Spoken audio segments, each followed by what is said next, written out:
Welcome to Flat Earth Debate, Uncut and After Show. I'm your host Nathan Oakley, and if you are new to this channel, or you've not done so already, then be sure to subscribe, hit the bell notification icon and join button if you'd like to become a Nathan Oakley 1980 channel member and keep up to date with the Flat Earth Debate. If you would like to support the channel, there is a super chat that runs alongside each of these shows while they premiere. There's also PayPal, Patreon, and crypto link in the info box below the video. Speaking of Patreon, I'm going to do a quick shout out to all of you who do support me on Patreon, so a massive shout out of thanks and appreciation to Guns of Navarone, RMP, Troy Shuker, Bosnail, Justin Duso, Joseph Pizarro, Samson Maris, Harry Blade, Mobile Mac 777, Neo the One, Lost Cat FE, Rob W, Open Minded, Reese Pound, Del West Watson, Mike, Muted, Dick Earth Skeptic, NA Literalist, Maria Neelands, Unbelievable Productions, Blue Ridge Ranger, Rob H, Nathan Thompson, The Real Gabster, Windrider, Liam Nedrick, Erwin Jennisons, Abraham Mohammed, Dave Rakia Gafford, Naibai, Adrian Quintana, Skeptic 936, Life is Short, Fireball X, Texas Mike, Edwin Johnson, Kirsten Smith, Alexander Main, David Wayne Foster, and Dank. So another huge, massive, enormous thank you to all of you for supporting me on Patreon. I'm going to raise the mic on whoever is in Discord and Google so you can enjoy their conversation while I set up for today's live show.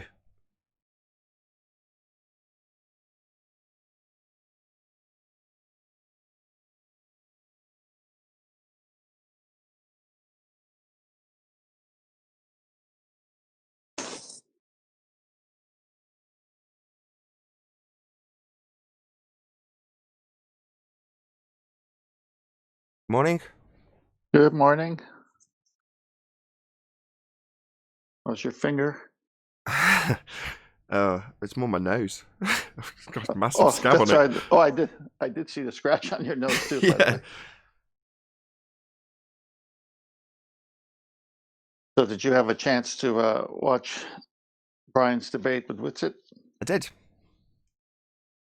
And what do you walk away with? I think I can take a guess. Well, obviously I've got my opinions and I left them in comments on the video, but rather than expressing my opinion on it, I think it's only right that I encourage people to go and make up their own mind after watching it themselves. I'd like to discuss a point with you for my own clarity. Feel free. Brian, in my opinion, if I have it right, that is, could have objected from the very beginning. Shut him down, just like the way when ballers come here, when they equate a scientific experiment method, they don't even go that far, but to something that's not being observed in the natural world. So I say that because Brian started the debate with a definition of the scientific method, written out, read carefully, then proceeded to tie it to Anthony's egg experiment, and that was the start of the debate. And then Whitsitt comes and immediately goes to a gravimeter. And I typed in as well as others, I think Arwin, or at least Arwin, that's a man-made device, whereas the naturally occurring phenomenon that you want to use to make a point. And I was wanting to see something in nature that they could use to give them footing, because this is a new topic to me about the dialectic and all that stuff. I'm not into all that stuff. I can care less. So since I've been schooled here on the show with you and others, that if you're going to claim cause and effect of something, that you got to go through the scientific method and go through what Brian carefully shared. So I think Brian could have objected on the gravimeter. He could have objected on the magnets, the way they were done. I've never seen in nature the way he did the magnets with a ball of them there and this other thing. And so the debate would have been over if he had taken that tact, is what I think. And Whitsitt wouldn't have anything, because you can't show me in nature what he's saying, or I can't see it. Okay. Yeah. Again, I think anybody listening to this should go and make their own mind up about what was said and whether or not it was valid. No, I agree. I just wanted clarity on that point, because that's the first thing I thought. Was like, well, object. Well, I guess if you object now, the show will be over. So it was like, all right, Brian's the bigger man. He'll just debate each point regardless, and he did. But Yeah, exactly. no need to. It seemed that, it was encouraged to be argued within some of the presuppositions that what was being declared was scientifically valid when it wasn't. But as you say, that was cleared up nice and early.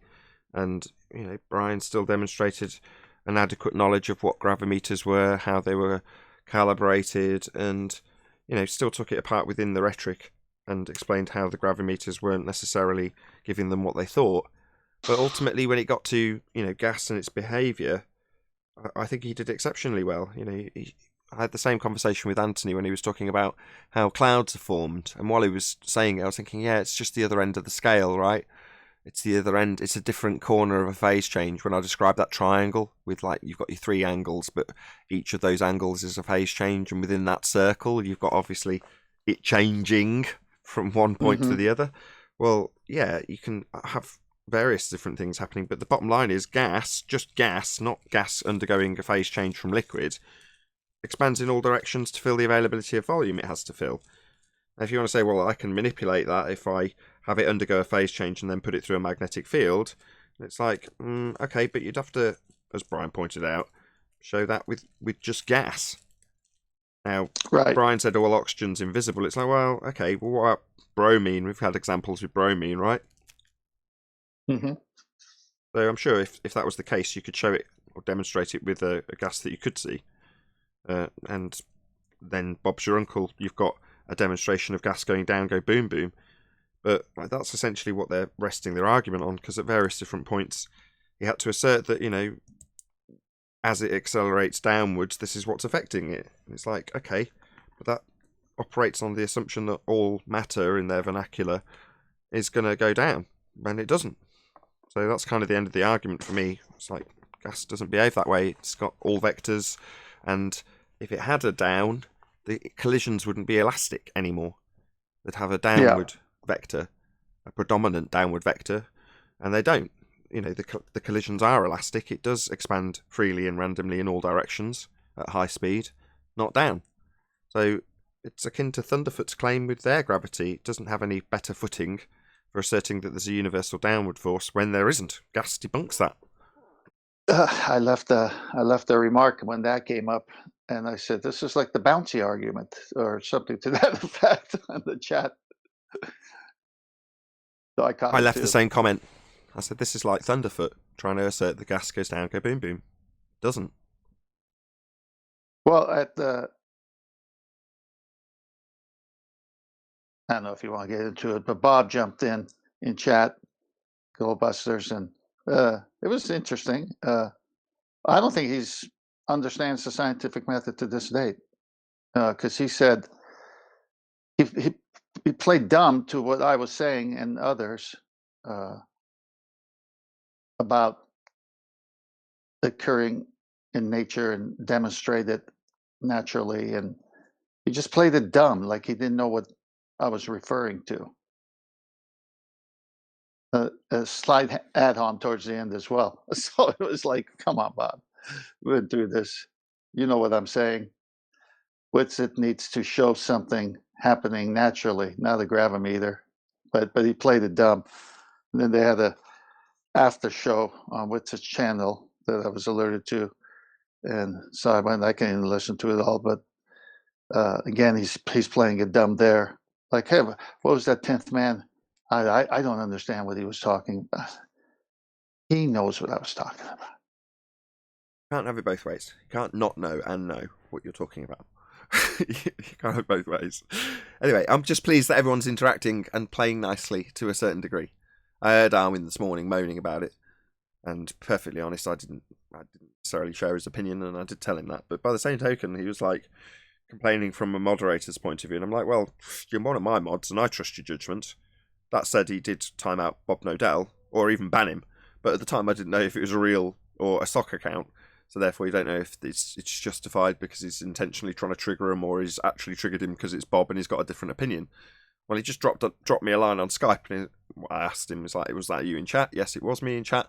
Okay, so I unbanned him and told Arwen off, and I was like, "Well, he was being this, that, and the other." I'm like, "Yeah, but when it's somebody like Bob, I'm gonna tell him to make an exception.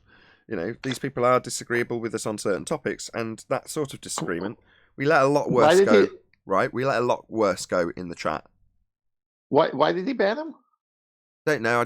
I intentionally didn't absorb it, or take it on board what was going on between either of them. You know, I honestly don't care. So No, I know you don't, and you went through the so-called baptism already on something else, but I could care less. I have no interest in banning Bob or anyone if they behave themselves. Yeah.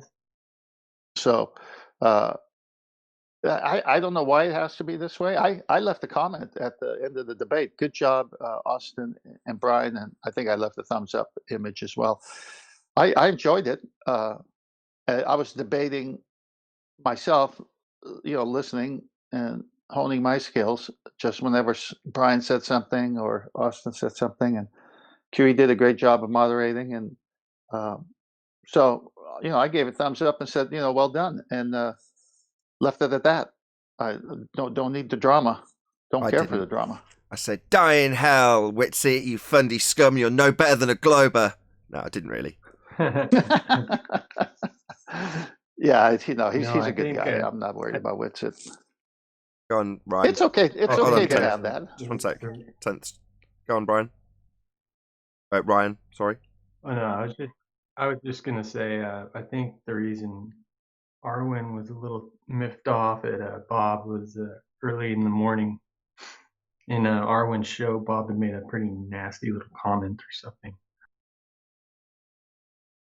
on Arwen's show. Correct. Okay, I don't care. More drama. But sorry, I was just trying to fill you in. No, thank you. Thank you for filling us in. That wasn't directed at you. I'm not shooting the messenger. Yeah, he in the after show, after I said I'm going to leave it alone, I'm going to comment one more time. So in the after show on Witsit's channel, he played dumb about Anthony's egg test as if he didn't know what an egg test was. That was really silly. So I clipped it out, sent it to Anthony, so he might come in and say a few words. But it was like, come on.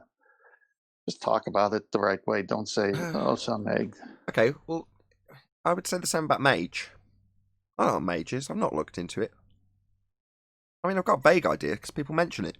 But I don't really know what it is.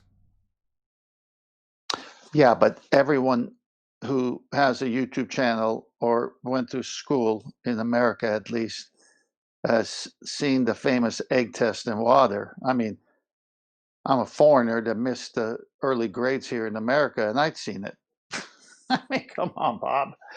Don't pretend you don't know what the egg test Anthony did was all about. After all this time, he's got to pretend like it's vague. It's kind of vague to him. He could have just addressed it. I don't agree with it. I don't see why he's using that. I mean, he could have just been that way about it, but he didn't. He played it as if, I don't know what the egg test was about. We all know what it's about. Maybe he doesn't. Really? I don't know. I'm not a mind reader. I'm not clairvoyant. Like I said, I tried to give you a comparison with mage, but you wouldn't have it. No, mage is... Well, I remember mage when it came up when I was commenting on one of your videos. I got all these ballers jumping all over me, and then Sensible came in and said, go look at my mage test. And I had never seen it before or heard about it. And so I made a mental note about it, but I wasn't going to that because I was at the moment talking about something else. Yeah. And then got better things to do, in other words. No, I mean, I was debating the actual thing, and which was the thing on your show, and he's telling me I did this thing with the mage test. And I'm saying, well, that's great. Did the mage test bring back your physical geometric horizon? I mean, if it's that great, whatever, without seeing it, it's got to do that. You can't just jump in and say, oh, avoid the black swan. I did a mage test. Right. Oh, well, what about the black swan? Right. So it's like, okay, whatever it is, I'll look at it some other day. I was in no hurry. And next thing I know, people on our show looked at it and commented on it, and then scrubbed the YouTube video on your screen as you were showing the show. And then I'm saying, is that it? That's it? Yeah. Well, exactly. That's all I've done. Based on mere scraps of information through commenters hinting at what it does, I've managed to just whisper 2 words back at it, which is black swan. And what does it suddenly been prevalent on the show? Have people been coming on and forcing screenshots down our throats? No. No one's even come on and presented it. Well, I know why, and you know why. Because the moment it comes on and we go, so is that a physical geometric sphere edge horizon capable of blocking boats and buildings in the distance, a la your maths that says the horizon's physical marked with an X labelled horizon? Is it that? Well, again, like I said, based on the geometry and everything about a sphere, it has a surface and it has no edges. And yet they want to tell us that we live on a sphere, and something out there called the Earth curve is the reason why the bottoms of boats and buildings are being blocked. So that Earth curve has to be real, right? Has to be physical to do it. The sphere has to have an actual size with an actual radius. Yeah. Okay. Well, then what about this picture? When we match it to your radius of 3959, the horizon's way further than it's supposed to be at a 1 foot or 8 foot or 5 foot. It doesn't matter. All of them still further. Well, maybe we've got a bigger radius. Well, then everything's wrong. You die the minute you say it. Yeah, rocks don't change sizes and they can't get around that. So what they say is, we wouldn't expect to see the geometric horizon. The geometric horizon only exists in the maths. The horizon we see is not actual.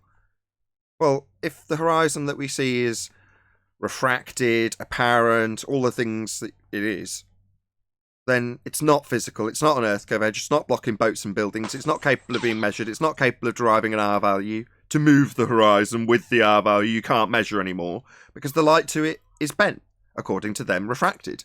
Well, then you haven't got a tangent. You can't do geometry. It's not a physical tangent point.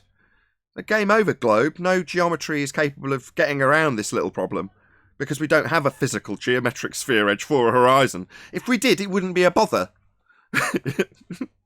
Right. Every plane trip, you'd see the curve.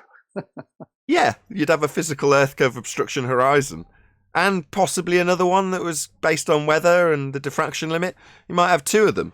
One that gets in the way, like a hill that gets in the way, a physical hill, could create the horizon prior to the one that's beyond it with weather.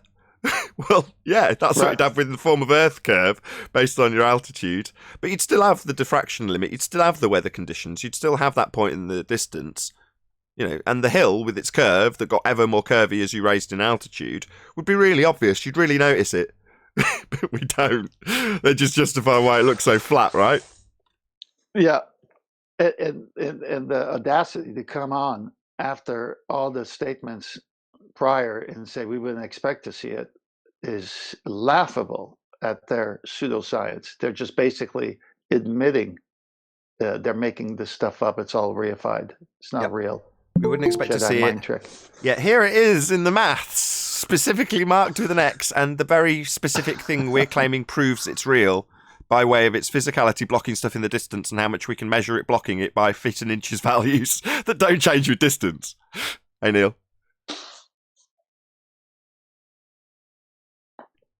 Is it just me or did Timmy lose his... Wow, my ears. What about your ears? You Hey, blew Neil. it out. Just 1 second. Hello, Ryan. Go ahead. What were you saying? Did Timmy lose his what? Oh, my bad. I was just curious. It sounded like yesterday. Timmy lost his edge, man. He just doesn't seem like the same Timmy. Nice pun. Yeah, he's been out of the loop for a couple of months for whatever reason, and he's come back in, and he was so used to just strolling into hangouts, toting his reified physical geometric sphere edge horizon blocking boats and buildings. In that case, buildings. You're like, right, here's your picture that says this is the Earth curve. And what are you saying is the Earth curve? Well, the horizon that he's claiming is blocking boats and buildings into the distance has been debunked 1st Jan 2020. Can I quote him? He said yes, yesterday, please. Nobody, he said, that's after offering a picture with 4 different ones. Nobody claims the Earth curve is the horizon. That was brilliant. Yeah. That was brilliant. After it gets broadcast, that'll get trimmed out. Or if you're a member, you've seen it already. But yeah, so... so what was he doing all that time with those pictures with the 4 different views? What was his point that he was stressing all those times? Oh, let me labour it. He was stressing that the horizon is Earth curve with physicality to obscure the buildings in the distance in his imagery. He even put on the picture, this is Earth curve, and then showed contrasting horizons and how much they've claimed to physically block the buildings behind their physical claim of a physical Earth curve at the horizon. But what was that you say? What was that quote? The quote is, nobody claims the Earth curve is the horizon. Tim Osman, 2020, debunking the very nature of his own claim. The Earth curve can be seen at the horizon. The fundamental basis of his religious belief that Earth is a sphere shape. Are you muting me? No, you're here. Am I on mute? No. You're muting me, Nathan. Well, that's what he said. No, he didn't. He claimed Nathan was muting him. Oh, you. Oh, I thought you were talking about you. And now you're referencing. Oh, yeah, me. yeah. You had me on that retard one. Man. That's I was their cutting him only off, get though. out now. He was right, because when he said, you're cutting me off, you're not letting me speak. Yeah, I am. I'm going to interrupt you and point out that you're debunking Earth curve. And they really hate that. They'd rather be able to prowl on indefinitely.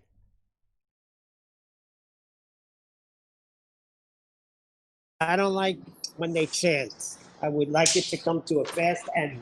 You know, the way you do it. Yeah. Sleeping Warrior was on the other day and summarising how they come in with their begging the question fallacy immediately. Declare it so it's got to be accepted for the rest of their explanation. But declare it early, because then if you catch it and call them out on it, they can cry foul. Oh, you're interrupting me, not even letting me make my example. Well, you've just declared that if I travel to the south hemisphere, I'll observe blah, blah, blah, blah, blah, blah, blah, blah, blah, blah, blah, 20 minutes later. Well, no, I'm not travelling south. That's out towards the horizon in the direction the compass points. And going to assume that when I arrive where I travelled to, I'm now hanging off the bottom of a sphere versus where I started. Because that's the basis of the thing you're trying to prove, rather than declarations that I'm travelling to the bottom of a sphere with the word hemisphere. Yeah, that's going to get shut down. And they're going to go, are you muting me? Well, technically, I'm fundy muting you. You would have to say South Hemisphere. That guy came on and he didn't even know what a non-inertial or inertial reference frame was when he was referencing star trails. Yeah, that goes out tonight for the general public. Star Trails is one of the most fantastic proofs against the globe, and yet they turn around and make it the other way. It's like, what? Well, they just beg the question. They make you assume that you're going to travel antipodal on a sphere. They normally wrap it up in a false dichotomy by saying that's not possible on a flat plane. You go, what? Not possible when you assume that you're going to travel south to the bottom of a sphere? Well, no, because if I assume I'm travelling south to the bottom of a sphere in my example, that's not describing it or any way akin to A, what you do in reality, and B, a flat plane because you've assumed it's spherical in your first declaration. When I see star trails, I don't assume anything because it's the sky and the stars. It has nothing to do with what I'm on. Yeah, QE had that with a cum virus, and it's like, that's a non sequitur fallacy. Or the other guy, I can't remember who it was. Stranger Danger or whatever he calls himself, Pickle Rick. Oh gosh, Pickle Rick. But they like hearing a new fallacy that they might not have heard before, and when it gets detailed by example, they ignore the example, ignore the fallacy, and 10 minutes later claim anything that's been stated by our side with an argument attached is a non sequitur fallacy because they've only heard it 10 minutes ago. Now, in the case of yesterday, a virus has basically said it's a non sequitur fallacy to assert that the Earth curve is represented by the horizon. That's non sequitur, that is. What, to say Earth curve has anything to do with the horizon? Yeah, I agree. Welcome to Flat Earth. It's non sequitur, right? Oh, well, he didn't mean for you to interpret his saying that way. Just in the argument. Well, he didn't know what a non sequitur was. So when he throws it back at me or QE or whoever was arguing at the time, he doesn't know what it means. He's heard an example. He hasn't heard the fallacy pulled apart in explanation. He's heard the fallacy detailed by name, and then the example of the fallacy utilised within their argument, i.e. the stars are moving, therefore Earth is moving. Well, the stars aren't the ground you're standing on, so it's complete non sequitur. Well, their existence is only in the math, as you say. When it comes to vetting it out to reality, they can't. And they die an embarrassing debate type of death here. And it's just easy for everyone to see that if it was what they said, we would agree with it too. I mean, we're not here putting our heads in the sand to facts and truth. We want the facts and truth. But when you come and say your radius is this, and this is why things disappear bottom up, and we listen to it over the years, and we say, well, have you entertained the other option? What's the other option? And then we tell them the other option. Since this one doesn't match reality, meaning your math, the horizon isn't where it's supposed to be, then we can toss that one out because it didn't vet out. Oh, no, we can't toss that out. I live on a globe no matter how much you disprove it. It's like, what? Yeah, I automatically beg the question. I know it's true. And when you prove my begging the question fallacy wrong, I'll point out that I'm still automatically begging the question that we're on a sphere, you realise. So in spite of it being proven incorrect, I still hold it to be true. Or, to put it another way, zealotry. Just a minor correction. It wasn't Earth curved with a virus. It was the rotation of the Earth. It's like the rotation of the Earth and the star movement are non sequitur. They're not related. Just on the face of it, that is so contradictory. It's like he doesn't see it. Well, it was a task on it by me. But his own side tells him the Earth is turning, and that's why the stars seem to move. And then in navigation, as I've been researching, they tell you when you use the sextant, conceptually do the opposite. Pretend the Earth is still and the stars are moving, even though we know the Earth is rotating. So then why do I have to pretend when I use the sextant? It was bittersweet because Tim Osmond's a notorious troll, and to have him absolutely over a barrel admitting that Earth curve isn't the horizon is epic.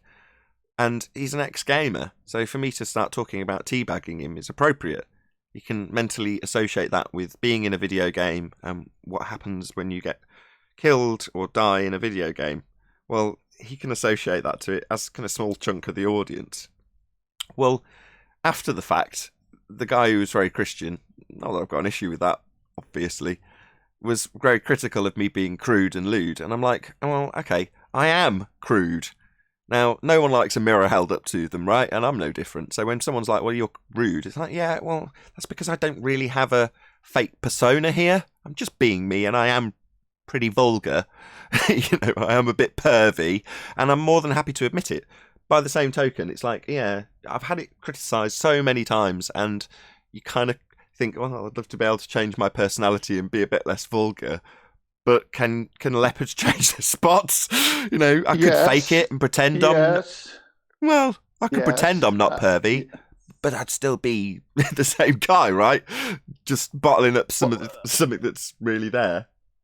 Well, I've told you straight on. I mean, I'm a Christian like that guy, and I'm on the show, but I don't hold Christian standards to you because you're not a Christian. So who am I to tell you to act like one? But I pray for you every day. that that God will reach your heart as He reached mine and make you less pervy. Yes, of course, because then I could share your show with kids and families and everyone else. So you're only hurting your bigger audience by being you the way you are, but you could really make some alterations and make the show more family friendly. And it's going to grow your channel, because this is why I'm here. I'm here because you have a certain way of summarizing these points that I haven't heard anyone do. So I got to give credit where credit's due. But, you know, I'm like that Christian. I wish the show was run.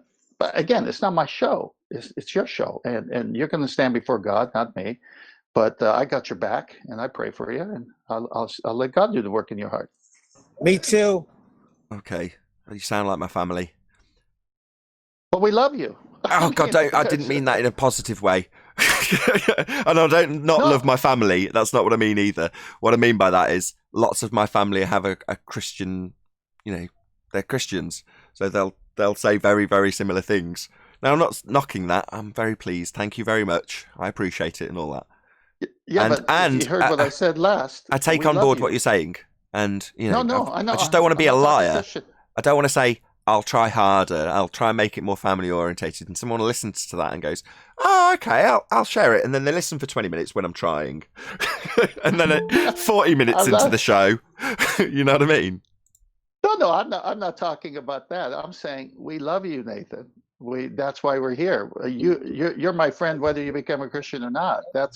That's got to be the foundation that you got to have. Don't turn this into whether or not I'm going to become a Christian. This is about how vulgar I am, as opposed to whether or not I'm going to become a Christian. Let's not turn this into something it's not. No, that was my position that I was ascribing. It doesn't matter.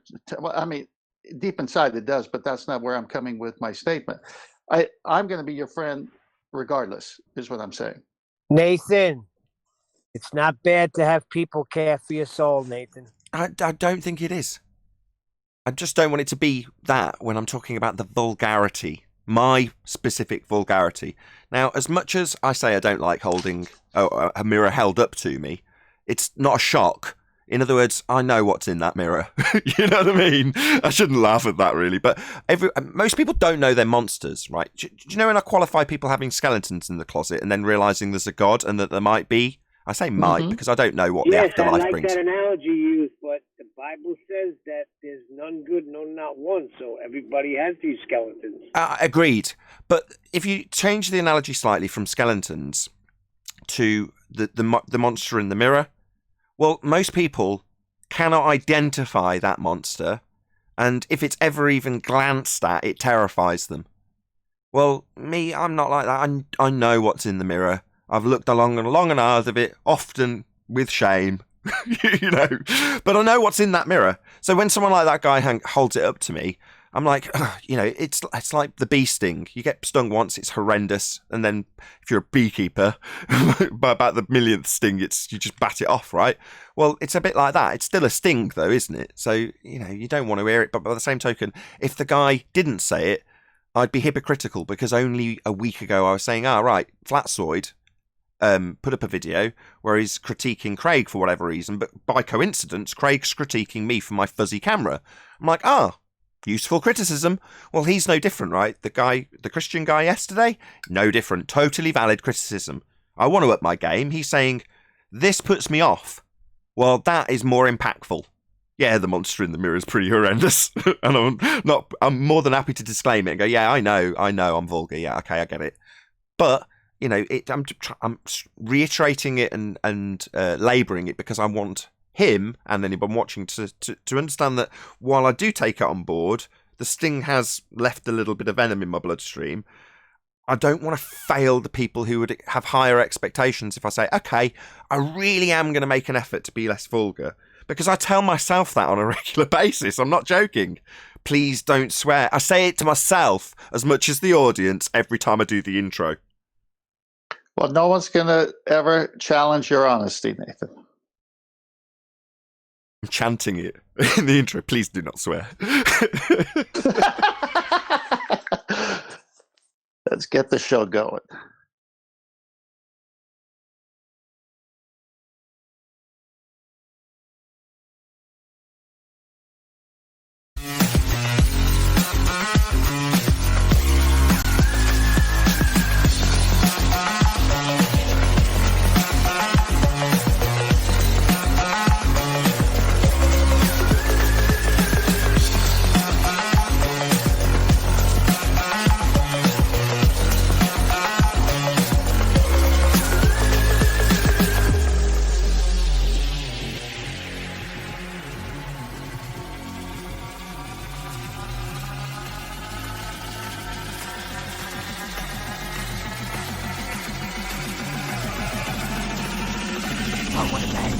What a lovely day! Welcome to Flat Earth Debate Live. I'm your host, Nathan Oakley, and if you are new to this channel, or you've not done so already, then be sure to subscribe, hit the bell notification icon, and join button if you'd like to become a Nathan Oakley 1980 channel member and keep up to date with the Flat Earth Debate. If you would like to support the channel, there is a super chat that runs alongside each of these shows while they premiere, and there's also a PayPal, Patreon, and crypto link in the info box below the video. Most importantly, if you'd like to join the discussion, simply mute the page you are currently watching, then click the link in the info box below this video to join the panel and express your views on the nature of Earth. If you do join, please don't swear. If you do, you'll be ejected, and if you are, please don't try to rejoin the stream using sock accounts. You'll be warmly welcome back on the next stream. Please also share the show on social media. Sharing the show obviously increases the live audience, but this in turn increases the chances of a more diverse panel, so please share the show on Facebook and Twitter. One last time, if you're new to the channel or you've not done so already, then be sure to subscribe, hit the bell notification icon and join button to keep up to date with the Flat Earth Debate. Now we are joined by 10th Man, Flatzoid, Neil, and a whole bunch of people in Discord, so welcome one and all. Happy Friday, everybody. Hello. Morning. Good morning, good morning. Good morning on a Friday, good afternoon on a Friday, or if you're watching this on a re-up with the Uncut and After show, happy Sunday. Any evidence of a physical geometric sphere edge, horizon formerly known as Earth curvature? Well, as of yesterday, Tim Osman, nobody claims the Earth curve is the horizon.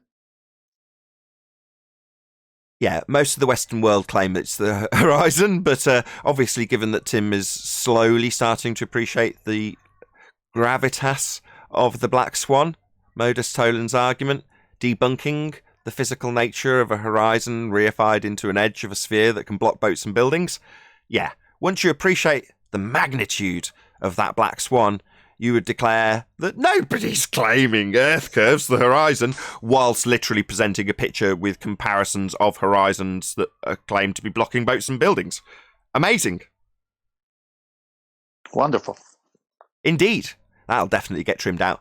If you're a member, you've probably seen it already, but if you're not a member, that'll come out on tomorrow, so Saturday, if you're watching this live. If you're watching this on Sunday, it came out yesterday, because that all makes sense. Any evidence of axial rotation of the Earth-based variety? No, they don't have that one either, of the Earth-based variety, but we do see the sun move at 15 degrees an hour.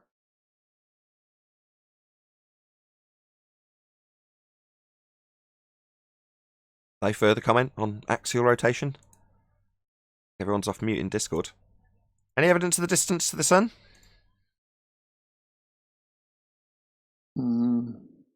Anybody?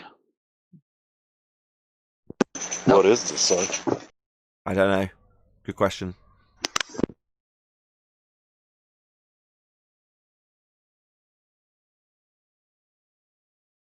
Any scientific evidence of gravity? None whatsoever. It's a reification. They see something, someone picks up and drops, call it gravity. They see, like in the famous Newtonian apple falling when the stem dries up and falls, they call that gravity. But relative density disequilibrium solves it too. So which one is it? Right, it's not a false dichotomy. Well, when they're trying to push their Hey, Owen. hey Armin, when they're trying to push their sphere, they need spinning and rotation, the 15 degree that they don't have, and then they need a force to keep the water on the sphere, which is the force they made up called gravity. Got Flatzoid sending me something. Is this screen grab with Mr. Sensible's happy face something relevant to this, Flatzoid? When you're making a lot of background noise.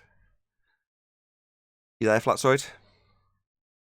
We'll come back to it. I don't know if it's relevant to this housekeeping question. Big shout out to both Witsit Gets It and Brian's Logic, together with the channel moderator in this instance, which was Quantum Eraser.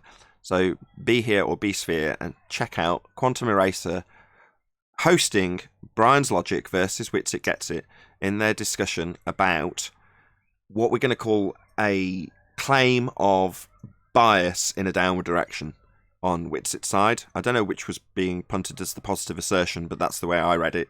And Brian, not really refuting it, because he's describing something that isn't validating a cause of it. It's just describing something in the way it is, which would be relative density disequilibrium if you force something out of equilibrium, like a BB that you put in a vacuum and then drop it, for example. Anyway, that was an absolutely epic point in this particular discussion. So you've got two differing flat earthers who, for the most part, share the same views, but have a fundamental difference in terms of why things that are pushed out of equilibrium go down when you drop them, unless, of course, they're less dense than the medium. Anyway?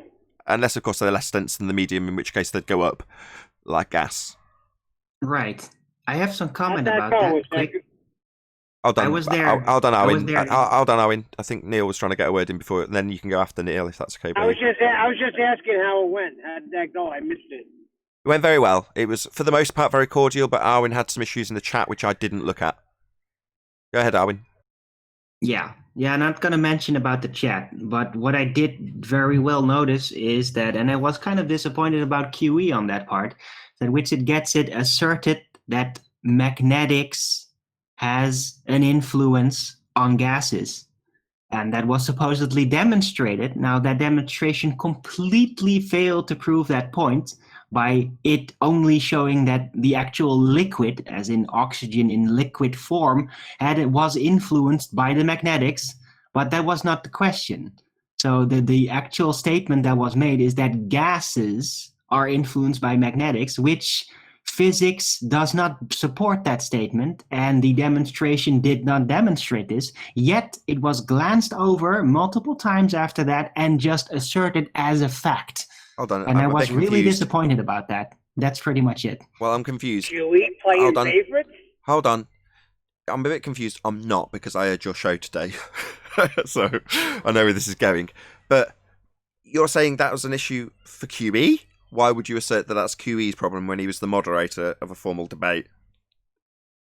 Well, because isn't a moderator supposed to point out you are asserting this, but you have not provided evidence? No, that's down to the person who's arguing their point to highlight if there's a lack of evidence. Not the moderator's job. Okay. So that was that's not QE's failing. Sorry, Brian. That's Brian's failing. Okay. Well, Brian did point it out, by the way. He pointed out several times, but it was just continually glanced over. Maybe it's just that I'm not used to this QE not yelling at people when they get something really wrong. It's just I can't get used to this. Well, in defense of QE, he started the debate by saying he was not going to take sides or interrupt. He was going to let them go. He would only step in if he had to. So he did his part perfect too. I was going to say, I could not floor QE at all. Not one bit. He did an absolutely perfect job of moderating that discussion. But I will back up Brian, because he did address it, as Arwin said, and it was glanced over. And like I said in the pre-show, Brian could have won the debate hands down right away by objecting to everything. You can make up your own mind, having watched it for yourself on the Quantum Eraser YouTube channel. All right, I'll hold it. No, I mean, we did discuss it a little bit on the pre-show, and, for me, it's a win for us as a community that we can do that at all. Disagree off and on topic, and debate the opponents, and progress the thoughts and feelings about these things that we're all really interested in. Well, that needs discussion. I'm really excited for it, and to be honest, I don't care who won or lost. It's not really that important. It's not about winning or losing, actually. I congratulated both debaters at the end. I enjoyed it thoroughly. It's about having a proper understanding of what a natural phenomena is and what a scientific method is to realize cause and effect. But just in the interest of balance, Witsit, I'm going to send someone around your house. You deserve to lose your job. You're a scumbag. Just to give it baller kind of balance, No, we're not that way. But that was a good one. Yeah. So did that ether come up at all? I don't think so. no one said the word ether the whole time. Amazing. But look, there's the last 3 days where I live. Everything I touch, I get a spark. Electricity's everywhere. But the previous 6 months, none. So it's weather related. It's drying up. We had high winds. I don't know all the details about why sometimes there's a lot of static electricity everywhere and sometimes there's none, or most of the times there's none. But I'm not arguing that exists. But the way it was going, you need to demonstrate it as a force on gas. We can figure it out. We can become like Emperor Palpatine. Okay. And make money by charging them. Oh God! Oh my God! Come on, that was a great scene when he's got the electricity going. Yeah, it's really cute. So can we talk about reality again? Yeah, go on, Aaron. Star Wars is not reality? What?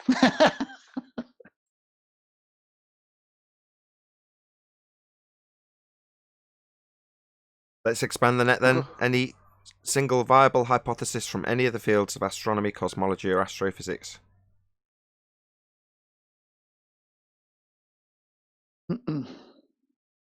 Just the observation of something and then the failed hypothesis that never shows up.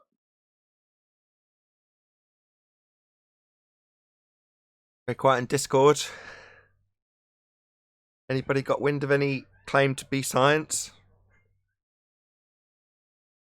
No, don't be silly.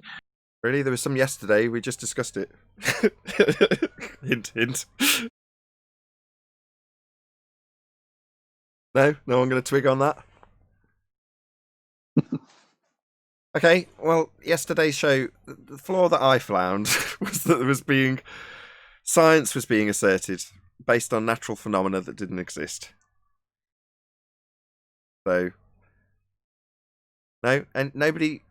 Okay, fine. I caught it. There's plenty of phenomena that's asserted in those fields, but in yesterday's discussion, there's an assertion that there's a natural phenomena occurring when you take a BB and put it into a vacuum and watch it drop at a given rate of acceleration. Well, that's not a natural phenomena.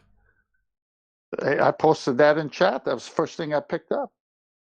Right. Unfortunately, the problem with that assertion is that it's kind of like gas go down, go boom, boom, like bouncy balls pulled into a fish tank when you get to the gas with its elastic collisions. It's a shame they're on our side. Anyway, they've got plenty of phenomena. Flat Earthers aside, the astronomers, cosmologists, and astrophysicists have got plenty of phenomena to be going along with, right? Actual phenomenon. Things that they could establish cause by scientific experimentation. Adam's on the show, and I don't want to bait him, but he left a really nice remark on yesterday's chat. I have to go get it, but maybe he can comment if he wants to. Afternoon. I don't know what you're on about though, Tom. Well, you, Arwen and I were hitting chat with things, and then you came in with this little paragraph, and it was so eloquent. Arwen even said that was really good, and I said, "Yeah, it was." Remember we talking about last night? Indeed. Yeah. You summed it up great. Oh, it was the magnet and the gas, or the vapor phase.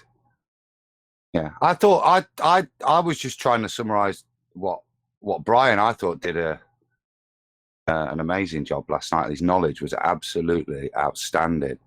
The level of depth. So yeah, I was just kind of summarizing that if we're going to have a demonstration of gas behavior, then we can't have the demonstration showing liquid behavior. The two aren't commensurate with each other. So one doesn't demonstrate the other. It was a great display of how magnetic fields can affect liquid behavior. But how you can then draw any inference from something that, as Brian rightly said, but when it turns into the gas and it starts exhibiting gas behavior, it's no longer visible. All you're seeing is the effect of the vapor and liquid at that phase transition stage. You can determine that somehow it's affecting that state of matter, but how you can draw an inference with regards to something that you can't see, my suggestion would be that at the point of phase transition where it's no longer visible, off it goes and it starts behaving as we would expect, having free movement in all directions, unlike the way the liquid was quite clearly being affected by the field. And as eloquent as that was, Adam, can I point out that that was pretty much a paraphrasing of what Brian said? And I totally agree. His knowledge was excellent. When he got to the gravimeter, and he's like, well, I don't really know much about it. And I thought, yeah, neither do I. But then he detailed it. I'm like, oh, okay. Yeah. And with regards to, I mean, that was the you want to award winner, but to me, that was Witzit's best demonstration. And Brian's knowledge with regards to the fourth state, it being plasma and it no longer, and it not being applicable to what Witzit was trying to analogize it with. I just thought it was that level of knowledge that Brian had that pulled that back to science, that bit for me. And he's been a great tutor to me in terms of other subjects, not necessarily that one, but Brian's knowledge is great. I'm subscribed to Brian's logic. He's awesome. Don't let him being Spanish. Really enjoyable debate though, to sit and listen to it. And I wasn't doing much in chat because I was just sat there really enjoying the two chat, and it was done with great respect for each other. They were getting there was a little bit in the middle over the accelerometers where I think they weren't addressing each other's points a little bit, and it got a little bit, but there was at least respect for each other, which is something I've not seen in debate. That said, there was QE. Like well, there was plenty of times they were both trying to talk over each other, and QE just took charge. So you don't know how things could have gone if it wasn't QE in charge. But no, I agree. They were generally very civil with each other, and there wasn't very much "you just don't understand." There was a bit of going round and round in circles. And to be perfectly honest, because I watched it after it went out live, when that started happening, I just scrubbed through until I heard QE going, right, I can hear us going round in circles, and I kind of picked up from there. It was great. Let's move on. Any evidence of a self-perpetuating molten iron core at the centre of a presupposed spherical Earth? That just sounds dumb. Yeah, it does.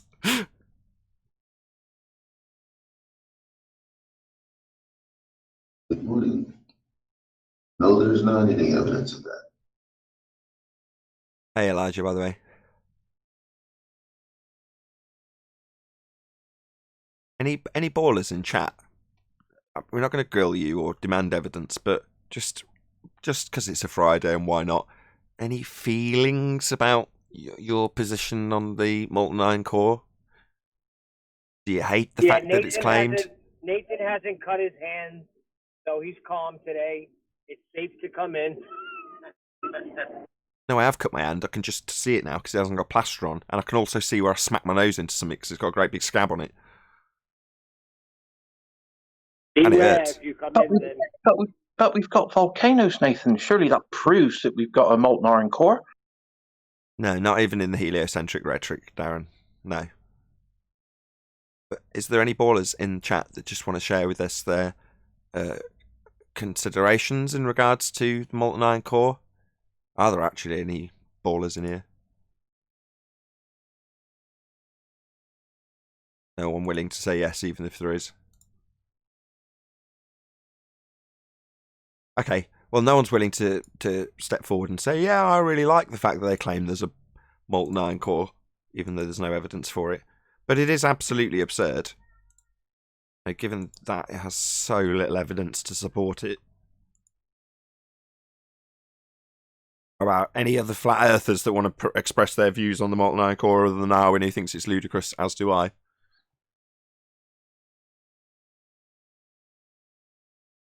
I can't disagree with that assessment. What about No one ever volcanoes? tries to argue from that point, so I don't really have anything on it. Fair enough. What Jedward. molten iron core? Jedward, go ahead.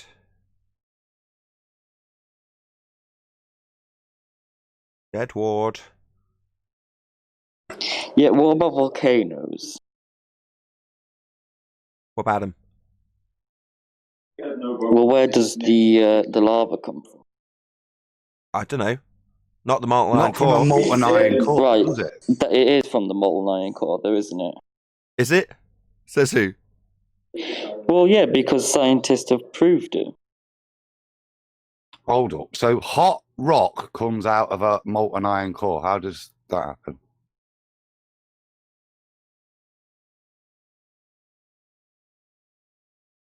Hey, just let's round this out. No, not even in the heliocentric rhetoric does the lava that spews out of a volcano come from the centre of Earth. It comes from... Where does it come from?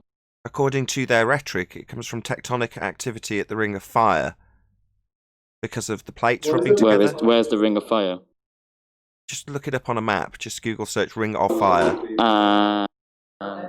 It's not from that. It's a geographic location. It's just lots of places on the face of the terrain we dwell atop that have volcanoes, and depending on how you map them, there's a ring of them.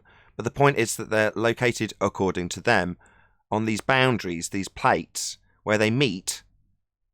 Well, that friction, according to them, leaves you with hot spots that melt rock and cause volcanic activity.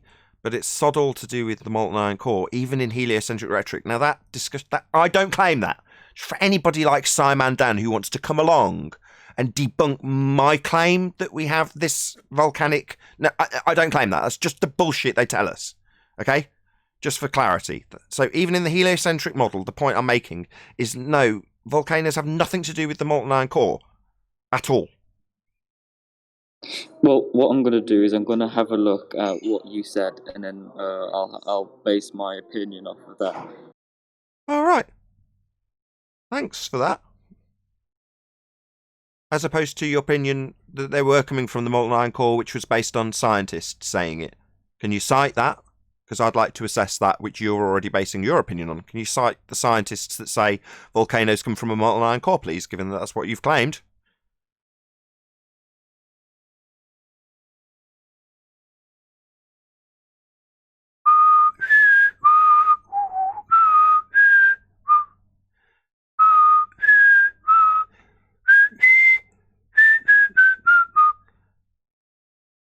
Jedward. Right. Yeah, so from what I've seen, volcanic eruptions are from when, obviously, when the tectonic plate moves, it causes the magma underneath the Earth to come out of the volcano. Now, I'm basing that off scientists' point of view, but obviously I respect your point of view that there's the Ring of Fire. Well, he asked for a citation from your scientist's point of view. Do you have one to offer? Not at this moment in time, no, I'm afraid.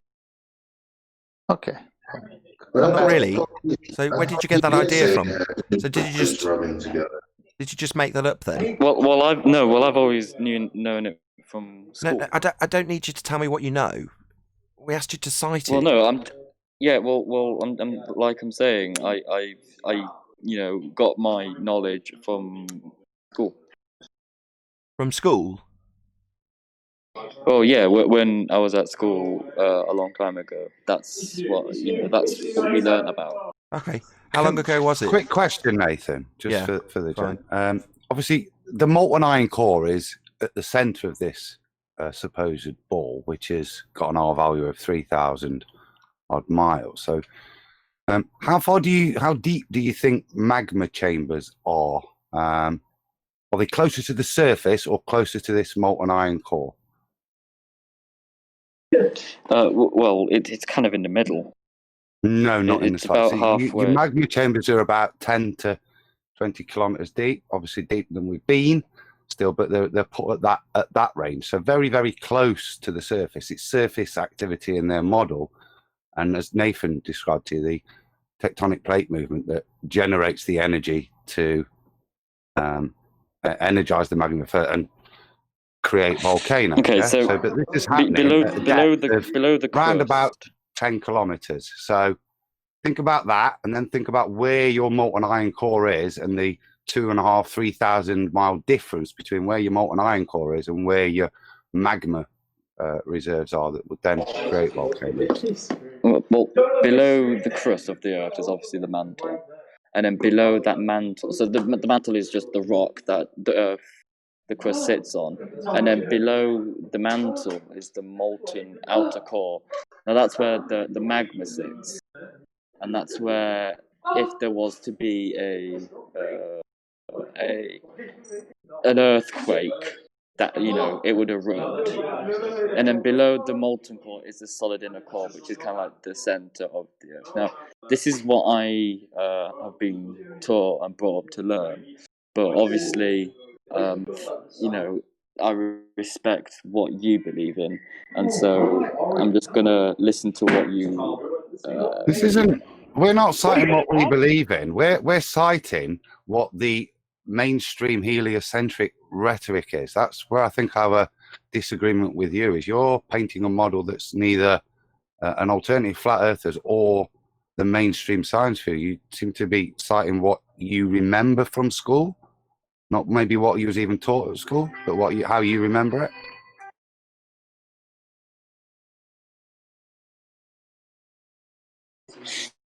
Yeah, like I said, I'm just remembering what I was learnt at school. That's fair enough. I'm no scientist. No, that's fair enough. That's fair enough. But you're under the impression that the lava comes from there. It doesn't. But moreover, what you've detailed in terms of how Earth is constructed, we're asking for evidence of that, though, not the detail of what you think it is based on what you were taught. We know we were taught it too, but we're saying, is there any evidence of that? Nathan, when you first learned about the Earth structure, did you believe from that point that the Earth was flat, or did you believe that what they were saying was false? Sorry, I don't understand your question. Well, when you were first taught about the Earth's structure, did you from when you were taught it, did you believe that the Earth was flat at that point, or did you go along with what the people were saying? You're asking if at some stage I was a heliocentrist like basically everyone else in the Western world? Yeah, of course. Yes. That's what I was being taught.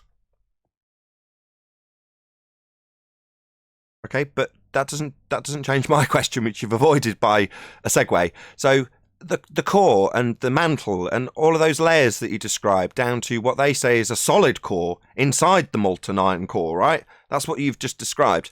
We ask for any Hello. We ask for any evidence of that. Hello. What we ask is there any evidence of that? Not just you asserting it like it's true and saying, well, I was taught it by scientists at school who I can't quite remember what they told me.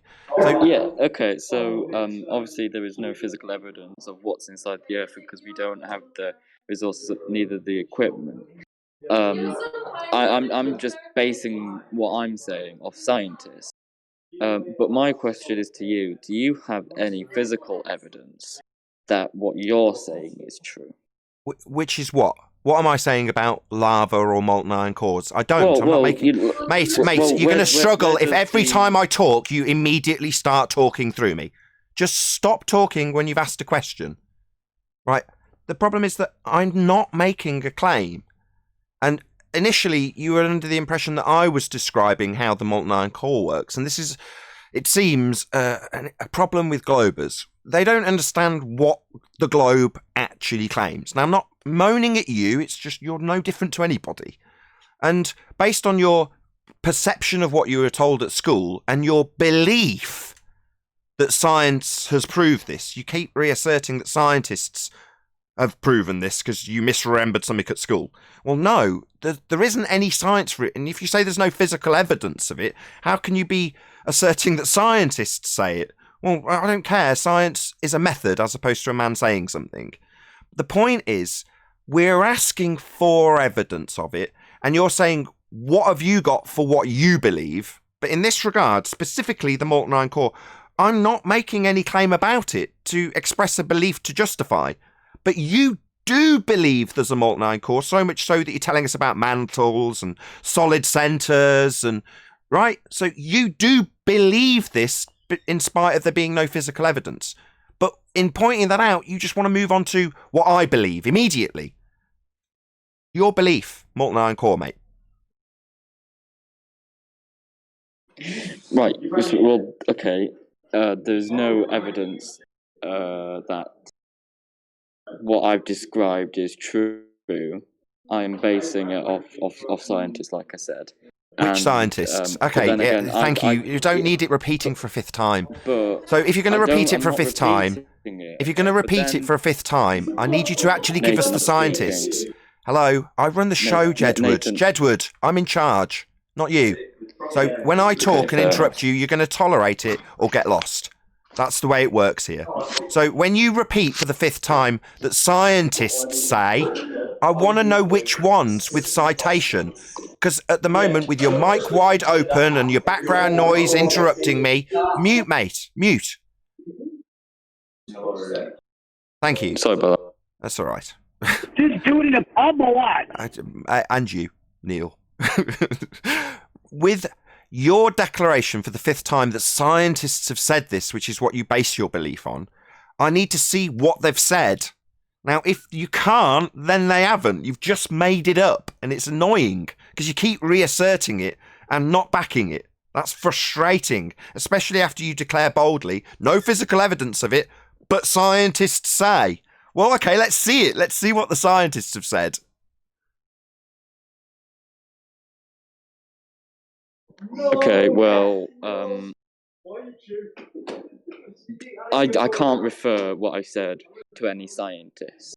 Why say it then? So don't say it 5 straight times and then moan that I cut you off.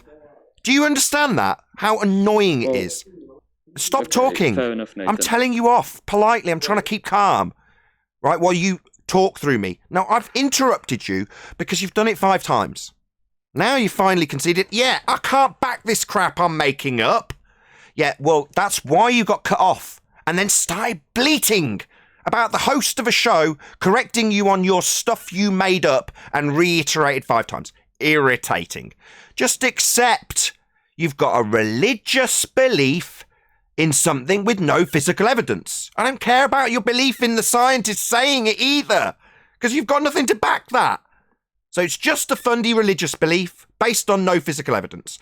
End of statement. Don't need to know about your beliefs. Okay, Nathan, so when you're saying that mine is a belief, do you have any evidence for your claim of the Ring of Fire? What do I claim? Now, what do I claim?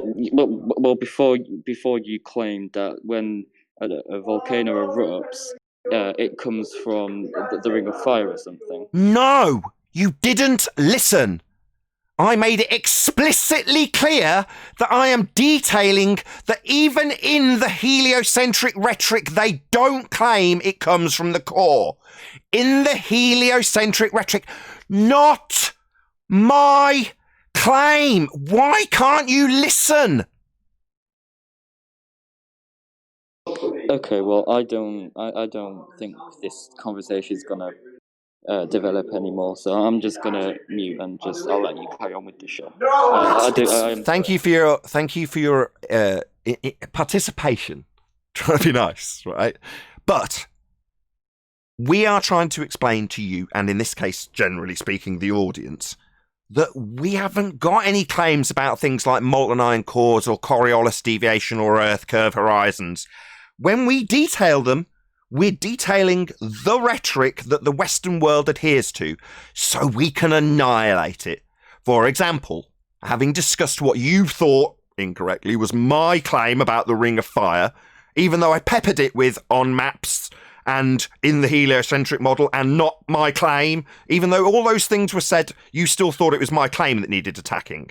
No, we point out that there is claimed to be, depending on how you map it, a ring based on the tectonic activity that I don't necessarily know is true and I don't claim.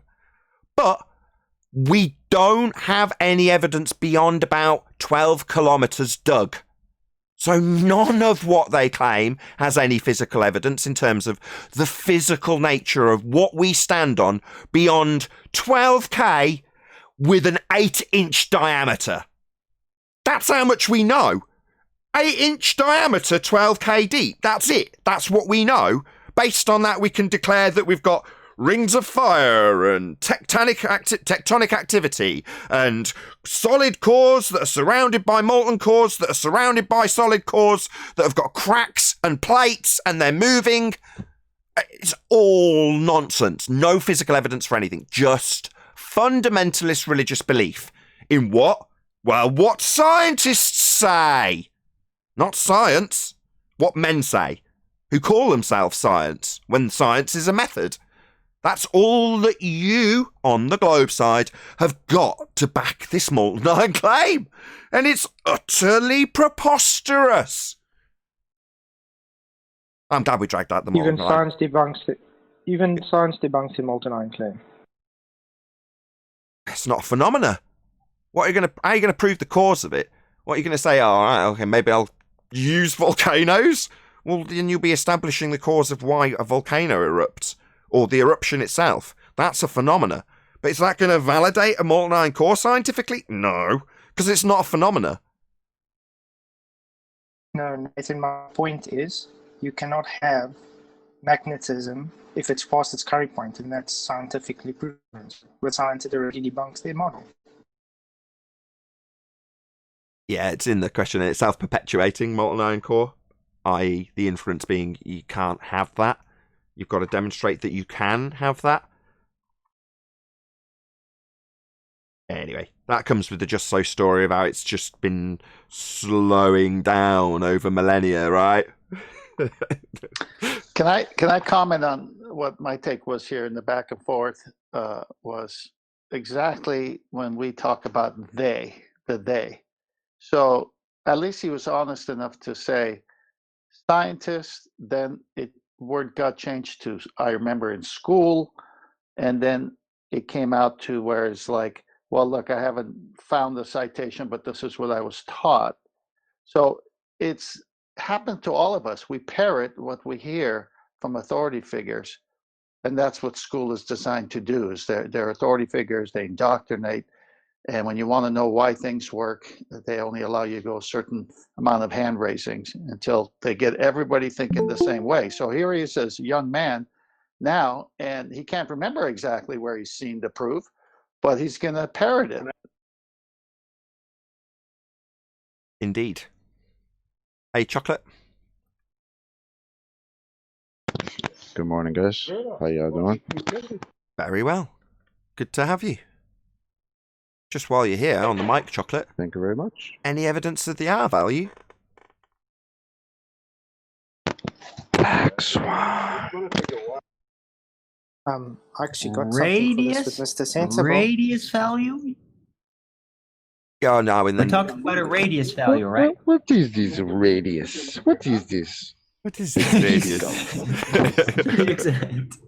Right, what is this radius you speak of? Right, joking aside. That's what I was just going to say. Hold on, everyone, hold on. Flatsoid's been lurking to do this moment for the last 20 minutes. Go ahead, Flatsoid. I did. I think it's like 10 seconds long. I did post in master. The lack of physical curve. I have shown physical curve. You have not demonstrated anything. The lack of physical curve. I have shown physical curve. You have not demonstrated anything. Sorry. What physical curve? I thought it was an apparent curve. Yeah. I could have sworn you just said lack of physical curve. He did. He literally double spoke in the same breath. But that supposed curve, did he actually mean like the horizon obstructing things in geometry? Yeah, curve? He's justifying the problem that's already befell him with mage. So what he needs is, like this picture, the horizon to be a physical geometric sphere edge capable of blocking boats and buildings. So just to rattle off a few quotes. We wouldn't expect to see geometry plan a walk. The geometric horizon only exists in the maths. That'd be the rumpus. We wouldn't expect to see a geometric horizon. AB science. At best, you would have debunked the radius. That's Mr. Sensible. Based on it being pointed out that we don't have a physical horizon, his response, Mr. Sensible's response, at best, you would have debunked the radius. End quote. So, the problem is their own side makes it absolutely crystal clear that the horizon is not physical and it is not geometric. Now, their globe Earth model is physical. They're asserting the horizon is Earth curve and that it can physically block things in the distance with its physicality, calculable in feet and inches or meters, based on how much it blocks stuff. So they require a physical geometric sphere edge horizon for their geometric sphere edge maths. But we've debunked it with the black swan. And then Mr. Sensible sent up a balloon to have a look at the physical geometric sphere edge horizon. He doesn't have any more. So he's saying, what non-physical horizon? I'll show you a physical horizon. Why? Because you say it is, in spite of us debunking it. That's not going to fly. Black swan. Don't worry. Now posted one in the same video where he says it's not physical and explains an apparent horizon.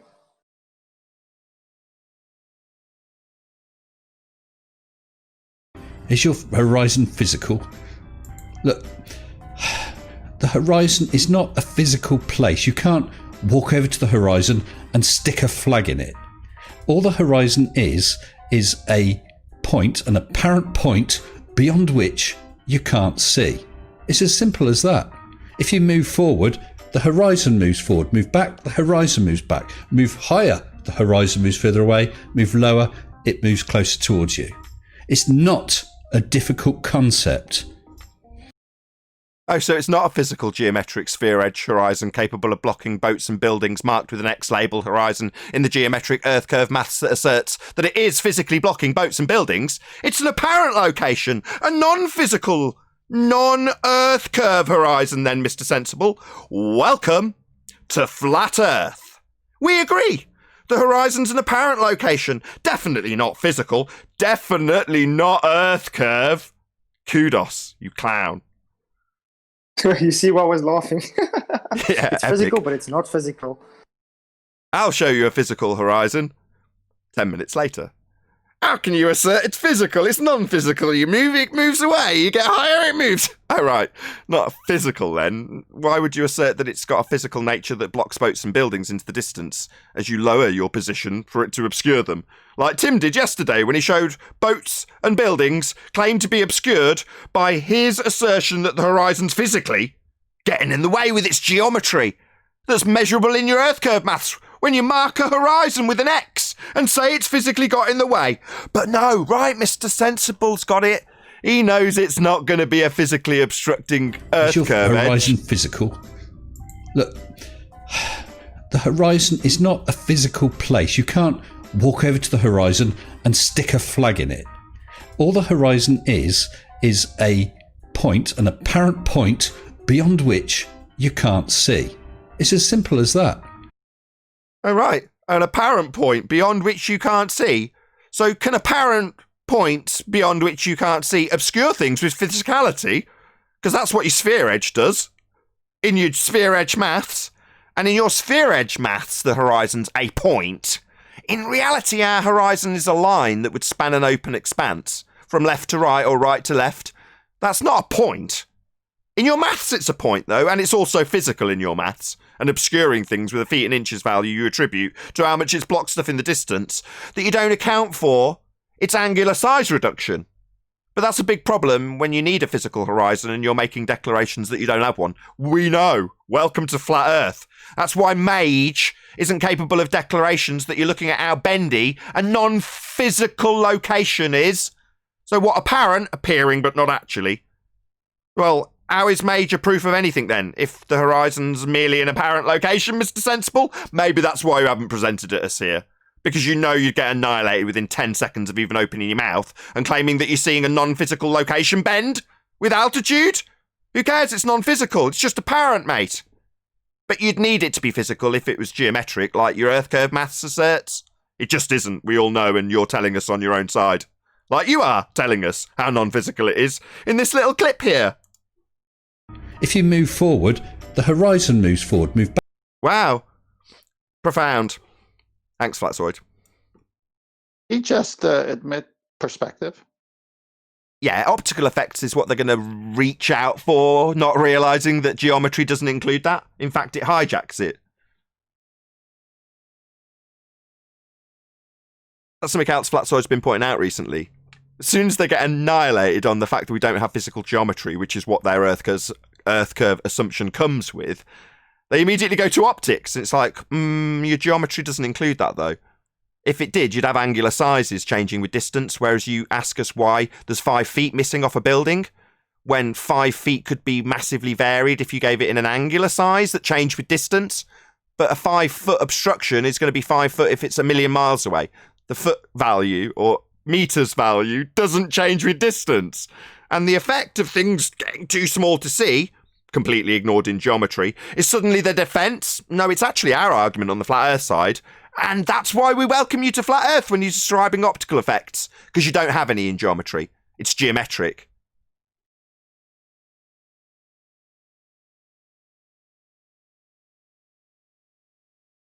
Any evidence that you can have gas pressure without the necessary antecedent of a container to press upon for all the fundies who believe the sky is a vacuum? I don't know if you watched that piece of the podcast with Dr. Becky and Simon Dan, Conspiracy Cats. Apparently, the second law of thermodynamics is now a conspiracy theory. It's not science. It's not science. Well, number one, no. Natural laws are merely describing the way things are. They're not validating the cause. That's what science does. So, yeah, well, we often say that too, Becky or whoever aired that. Yeah, no, it's not a scientific law, as they're sometimes called incorrectly, because it hasn't gone through the scientific method.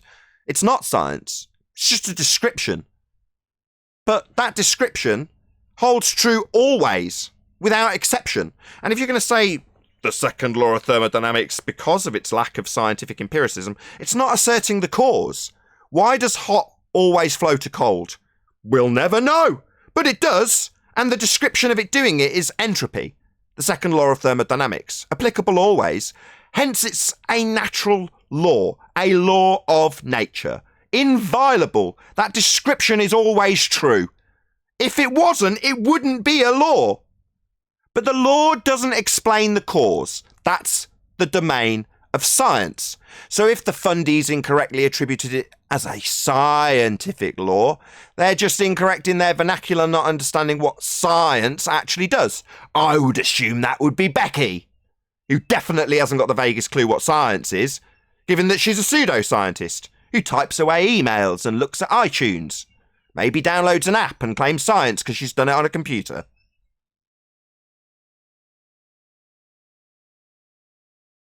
So she's officially associated herself with Conspiracy Cats and who else?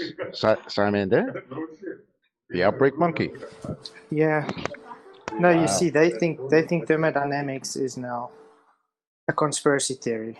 Wow. They say our misunderstanding of thermodynamics is a conspiracy theory. They say I see. not increase. So it's not that they're saying thermodynamic laws are a conspiracy theory.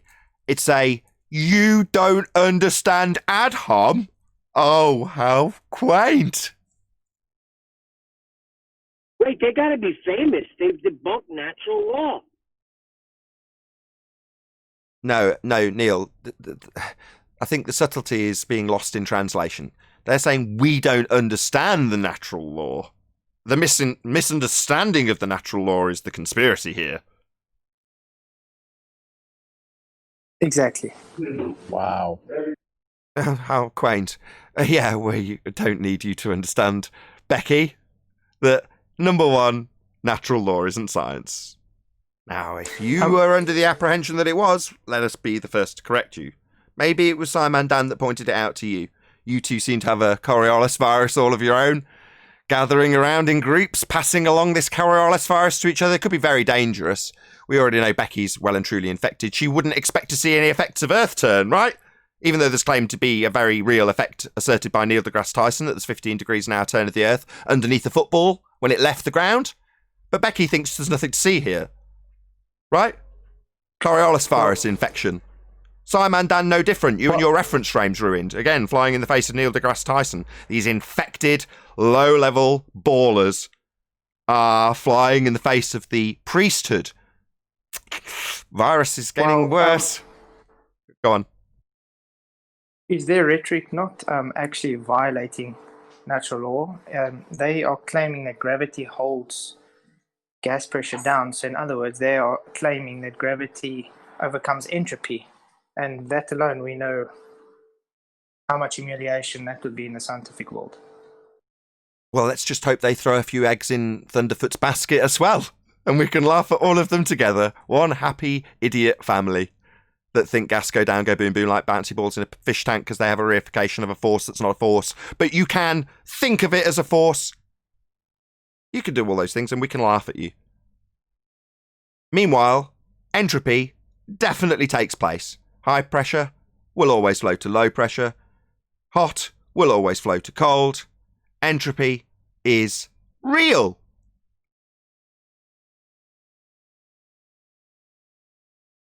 Yeah, the fact that we even got some gas pressure so high up already affirms we got containment.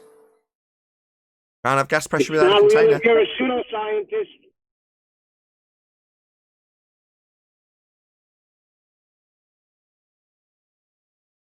I think that concludes the housekeeping. Not bad. 52 minutes into the live show. Hey, you think they'll eventually come around to reality, or they're just going to keep denying? Don't know. I don't care. I'm good. Yeah, we sleep well at night. Exactly. I don't lose any sleep over this, and if they do, I don't care. I will point it out. Conspiracy Cats, I shared his video a couple of times now in the last few days with him on Haunted House, projecting his pain about what would be if he was to contemplate the terrors of all the lies that you'd have to realise if you accepted that the sky is not a vacuum. Conspiracy Cats, quote, "Without the container, there can be no pressure," end quote. Yeah, but at least you don't have to worry about asteroids hitting us. You know, they had us in a lot of fear. Yeah. Well, Conspiracy Cast is actually running away from me. It's maybe been 3 or 4 comments now asking me when I'm debating. And I said, sure, I'll debate you as soon as you've addressed the... Remember when he debated that other newly flat earther? And he said he would address the gas pressure without containment before the end of the show? Well, it's been, 6 months already and still hasn't addressed it. And every time I'm telling him, I will debate you, just address it first. And tumbleweed, that's all I ever get. You want to add something cool, clown?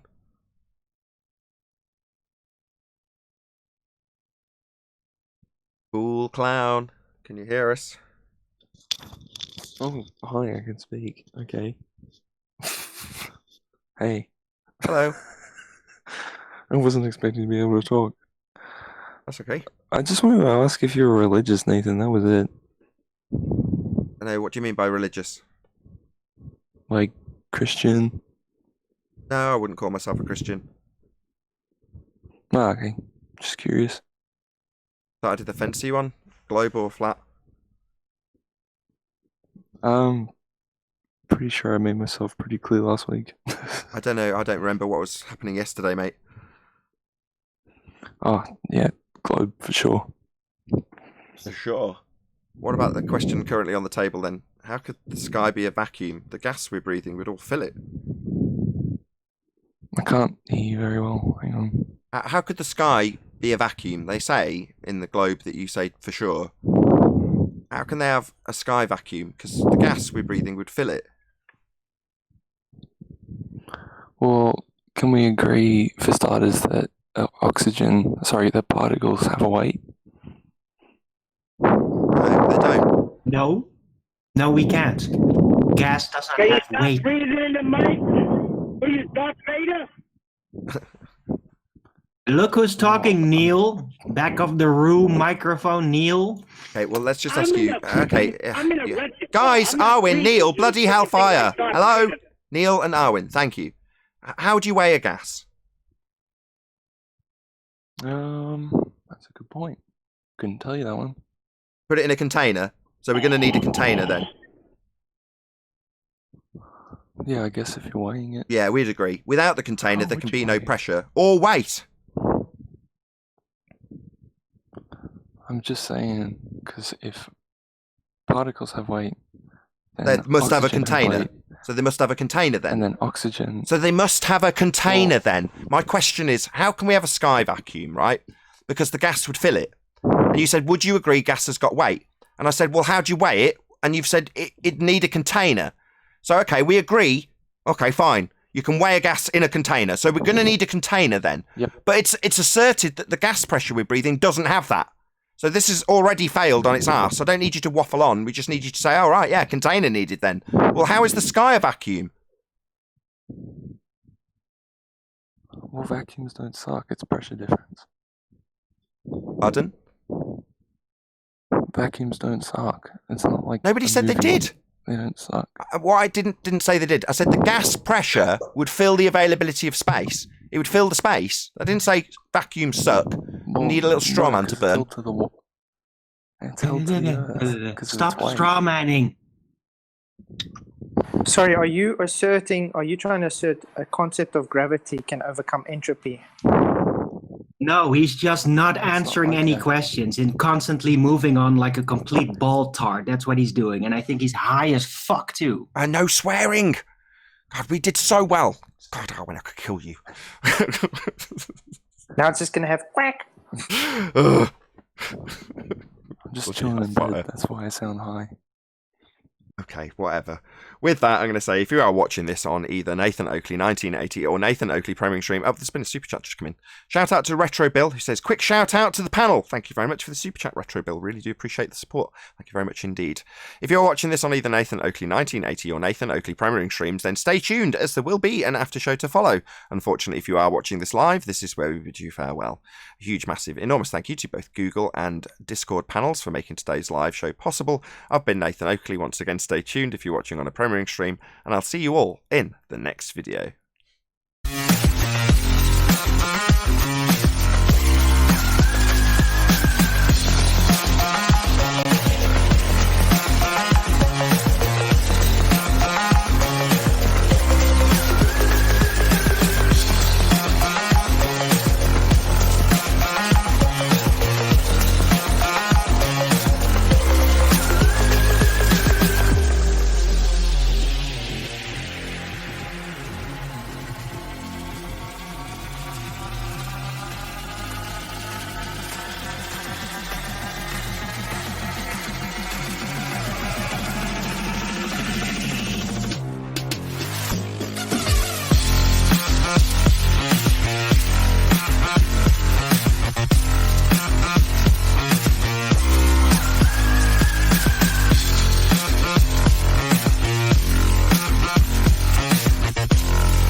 Back, the horizon moves back. Move higher, the horizon moves further away. Move lower, it moves closer towards you. It's not a difficult concept. Is your horizon physical?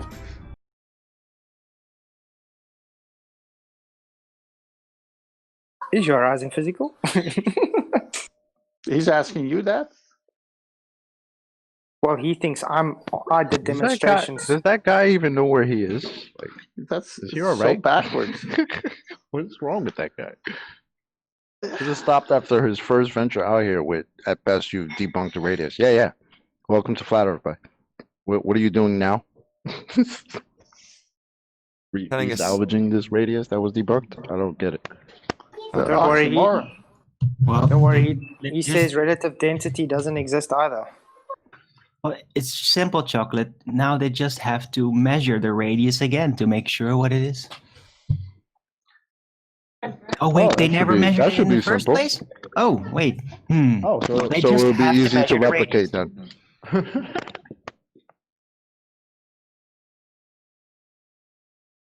Yeah, that didn't work at all if we're both talking at the same time. But what I said was, yeah, they just need to measure the radius again.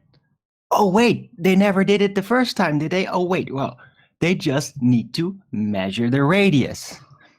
Well, Yes. Arwen, apparently they did. Now they say they did, but they have not actually backed that up yet. How did they measure the apparent horizon anyway? Look at dip angle No, measurement. the radius, not the apparent horizon. Yeah, they But claim how do you that get your radius if you're looking at apparent horizon? you don't. You need I a don't know. geometric horizon to measure the radius. You need it to be a physical tangent point that you can draw a straight line to. That would be a physical point at the edge of view on the sphere based on his vantage point up a mountain as he derives a dip angle based on his zenith and a 90-degree angle drawn from the zenith and the horizon's position with relation to the 90-degree zenith that is drawn, which is called I forget what type of horizon that's called, artificial horizon we'll call it for this example, but the 90-degree line drawn out from his zenith and the dip to the actual horizon he's seeing, which is apparent, claim to be geometric a physical tangent point. That dip can derive the R value. What R value? The presupposition that you've got a sphere based on the horizon being a physical tangent point, i.e. the assumption that it's the edge of a sphere, a point of physicality that you can draw a straight line to. So at the point that you decide the horizon's a physical sphere edge, and that you can draw a tangent point to it, you're going to derive the R for the assumption that you're standing on a sphere and the horizon's an R value based worthy geometric tangent point. I like how you said you decide it's a physical sphere edge. Yeah, Yeah, you just decide that that's what it is, and there you go. That's what it is. I only put it that way That because seems legit. that's what Mr. Sensible's just done. You want a physical sphere edge horizon? I'll give you a physical sphere edge horizon. Is the horizon physical? No, it's apparent. It moves. Don't expect it to be physical. But I'll give you a physical horizon. Here's Mage. It's a master beat, Nathan.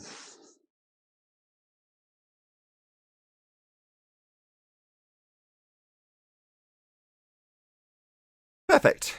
So we've got which one's the one 90 degrees to your zenith? Celestial, that's the one. So this is the 90 degree, that's why it's a 0, makes sense. And then you've got the geometrical horizon, which is what you would be assuming, i.e. it's got geometry, it is a tangent point, the dip between the two. That's it. Do a bit of trig, give you the R value. We have it on screen every show.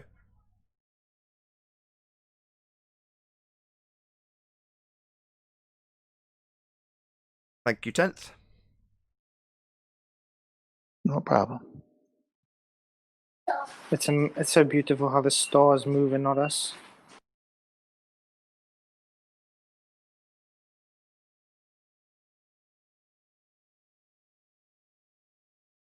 I just got done dealing with 2 meatballs. About Earth? Or in food terms? No, about Parmesan?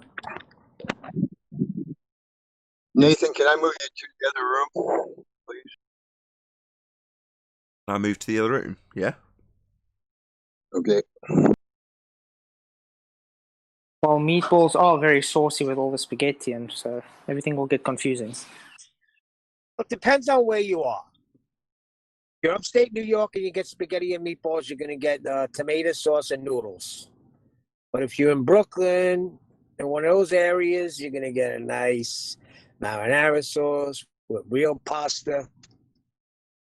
Well, if you were here, I'd make you a nice kudu meatball pasta with Like, some I don't know wine, what kind wine of pasta soup. I'd get if I ever went there, Flatsoid. I don't know what they make in the bush. Anything. You can even have giraffe if you want. Hey, I've got your second diagram on. Roasted giraffe. That was the one that it was a PNG. So the first time I sent it to you, it had the black background. So you can see let me get to it myself here.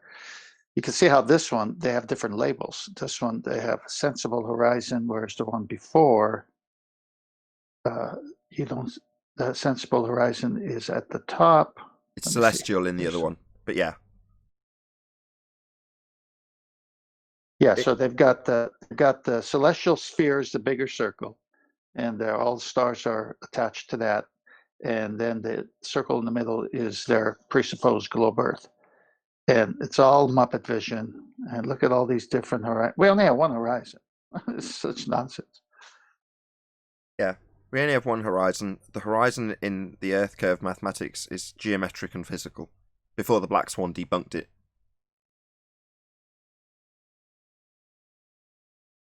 Yeah, when I do my sextant presentation, I will be discussing this at great length. Excellent. Can't wait.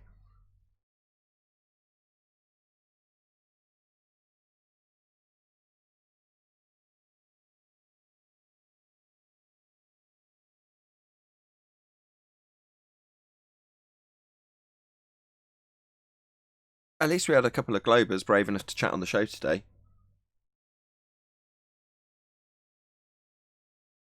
Yeah.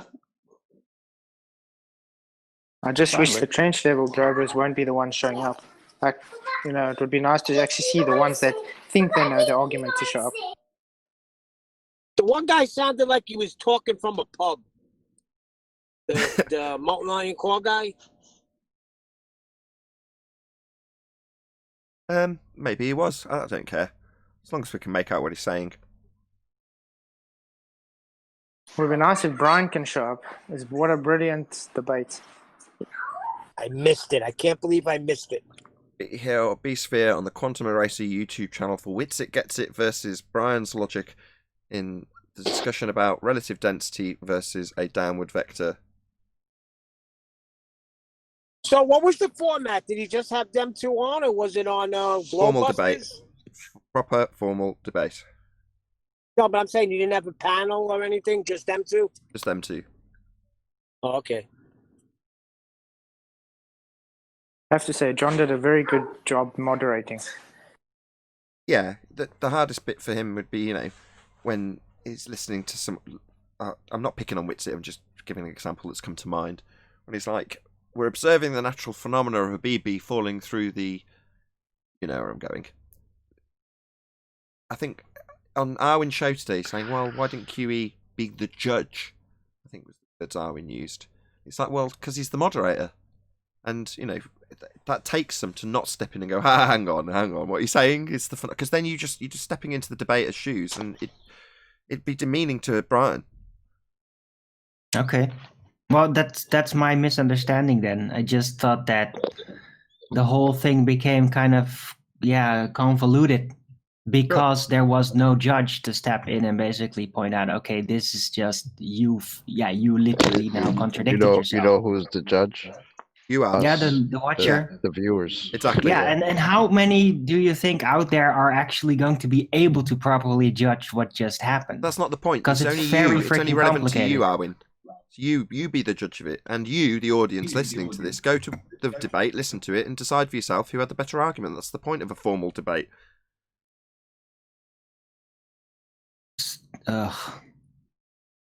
You want everyone to understand that Brian won or Witsit won or whatever, right? Yes. Even John said it himself. It wouldn't be fair for him to judge because there were some parameters that they were talking about that even he said, like, I don't really get fully exactly what you guys mean. I don't believe him. I heard him say that too. I don't believe that. But yeah, me. I saw the. I think he just didn't want to. Yeah, he was trying to be fair.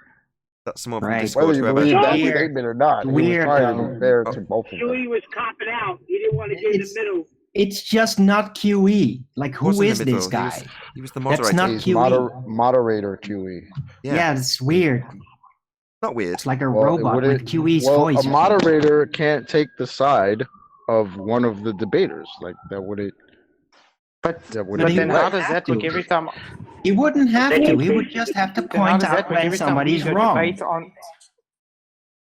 I saw the impasse every at time 10 we minutes switch in to and noticed that electrons, this so-called dielectric acceleration was a gravity replacer. And not even a replacer, just gravity with a different name. And Bob actually says that in the Witsit sub video. Gravity is a reification fallacy. It always was and it always will be.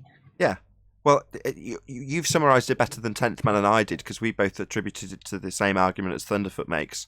They need gas to go down, go boom boom, like bouncy balls poured into a fish tank. In other words, it's the same exact thing, asserting there's a force that's, I can't remember how Witsit phrased it, but words to the effect of, it's negligible, but ultimately the cause of it. Notwithstanding relative density, there's this negligible force, but it's ultimately the overriding factor that gives everything a downward vector. It's like, no, there isn't an overriding downward vector. Gas doesn't go down, go boom boom. Just, steam and gas in general just debunks that, because it doesn't have a downward vector. Not mostly down, not, what was the word again? Negligible amounts of down. All directions with elastic collisions, immediately debunking that notion. Sorry, Nathan. Right. It does all gas started to always sound have like a energy? giant baller argument. The whole thing. It was very embarrassing to hear that come out of a supposed flat earthers. Like, what? Do you hear what you're saying? After gas Flatzoid always said- has energy. Yeah, let me comment on that. Are you done, Flatzoid? Yeah, it's fine. Okay. If you listen to the debate, which is taped, so you can listen to it again, he says we agree on the density. So he's on our side there, relative density and all that. But then he attributed, as Nathan said, to this negligible part, the whole argument. And that was what was so telling. It was like, wait a minute, you're saying it's negligible, so small that it really, based on the way you're describing, couldn't have the effect that you're saying it's doing. It just didn't click. How can something so negligible be the major part of it? So to me, he lost it there when he said that his argument about the electrostatic and all that, dialectic and all this stuff, was so negligible. And yet he attributed his whole downward force to gas on something so negligible. Doesn't make any sense. It doesn't have a downward force. The example was to show a change in phase. This was detailed earlier. I'm not going to rehash what Adam and reiterated in terms of Brian's argument. But ultimately speaking, gas does not do that. And that was the other part that I kept typing in chat, demonstrate. Arwin was doing the same thing, demonstrate. It never was demonstrated. That's because gas expands in all directions. That's what gas does. Yes, in nature, it can't be demonstrated because gas goes in all directions. But the way that they said that they demonstrated it was to go to an apparatus that's not in nature and do it with an apparatus that's not natural observed phenomena. So, 10th Man, that's no, not even that. No, he didn't demonstrate it even within an apparatus. He just said he did. What he showed was liquid being influenced by magnetism, not a gas. So he simply just didn't demonstrate it at all and just said that he did. So it's even worse. Yes, you're right. That's exactly what I'm alluding to. Define. Yeah, you see. Sorry. Sorry, I say you see the problem. This problem is that because of fluid dynamics, they just go and say, oh, because it acts like a fluid, it has to be. Then they, how can I say, compare it to liquid, which is wrong because it's definitely not liquid.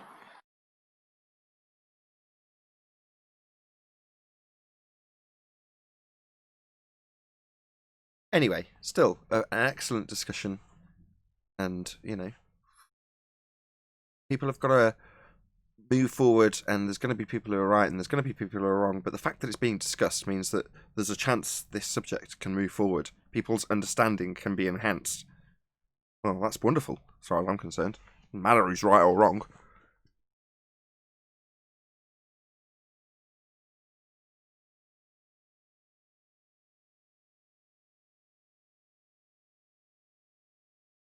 The bottom line is there's no empiricism at the end of the debate. It's, subjective. You can go and decide who's got the best opinions, who's put their argument the best. But was there any scientific validity given to either side? I said that right at the start. Brian's rebuttals are involving a description of something that occurs always, that he doesn't have the cause of, whereas his opponent's actually asserting a cause. Well, in rebuttal, what's Brian going to do? Validate scientifically the cause of hot flowing to cold always? When these disequilibrium effects within relative density are, at least in my and many other more educated than I, my opinion, is an effect of entropy. It's a second order effect of entropy anyway. But what's that saying? Well, it means we can describe what's happening. Wow, we've got language. Doesn't give us a cause. Okay. But if you wanted that, that would be to say that at the end of it you can have an empirical, now we know something. That would be to establish something empirically. Well, establishing things empirically is done through the scientific method, and there wasn't any science being discussed as far as I could ascertain. Correct me if I'm wrong, Adam. Was there any science at all in that discussion? If not, there was no empiricism to be offered. No, I think that was a postulation as to cause was offered by Whitsit's side, but no, I didn't. And I think that's where Brian did very well, was to go through the demonstrations or experiments, as they were put, and to point out their lack of any real empiricism or any scientific validity to them. They may show things, and they may give you an inference, and they may confirm your presuppositions, but they didn't give any scientific validity to the hypothesis of causation via electromagnetism. Exactly, but the discussion is worthy. That's why I say it doesn't matter who wins or loses, because if you're looking for empiricism, well then establish the cause of an effect that you want to study. That's where you get your empiricism.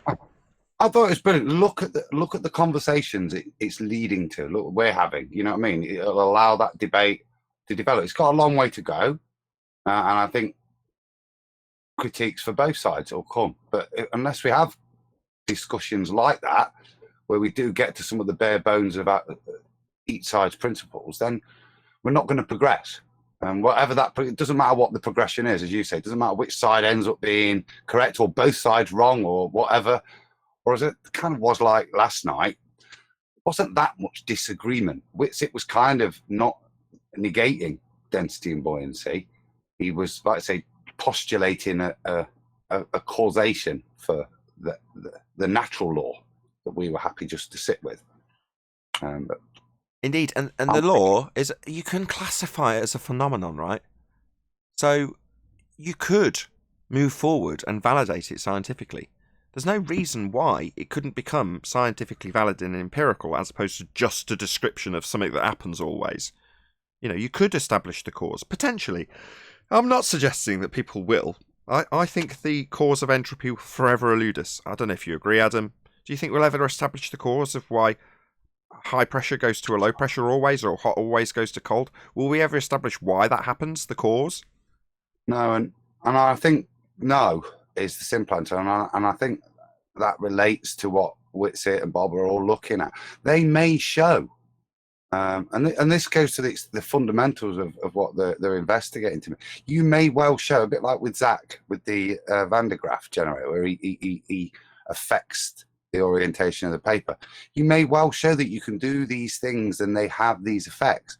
But again, going to causality is a very different thing. Well, at best, if you demonstrate and Zach drops his balls or whatever and things happen, at best, all you can say there is that this has an effect. It doesn't therefore give you a causality. It just says that electromagnetism will affect drop rate. That's all you get out of that, for me. And that's fair enough. You can say, I can observe this effect. And, you know, that's all the second law of thermodynamics is doing. Here's an effect observed and described. But it's the next step that's... made it go on. Good point to him, Nath.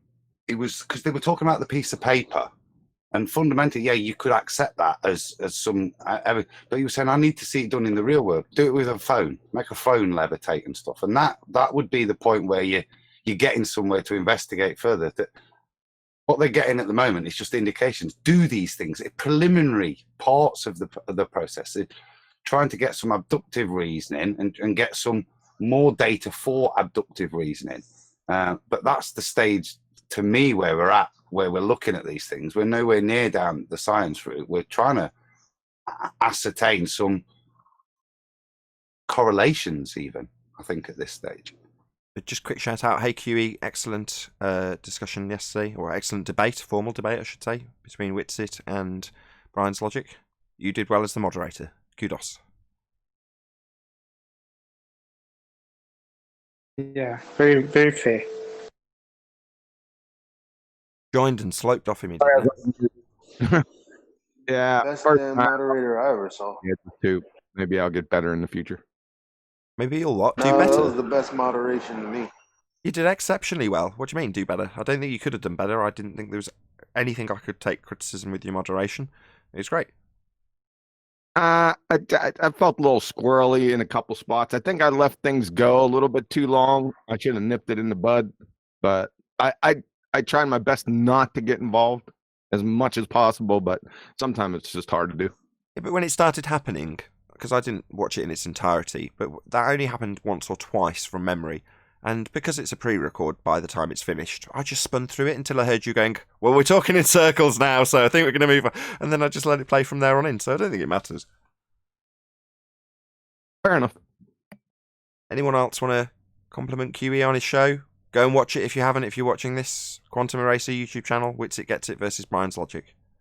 Yeah, me. Yeah, John. Yeah, I thought you did a pretty good job. I was kind of pissed off at the end, as you might have taken notice. I demanded under threat of violence a compliment from you, because the stress levels, especially in chat, ran up pretty high as people were just behaving like absolute trash in there.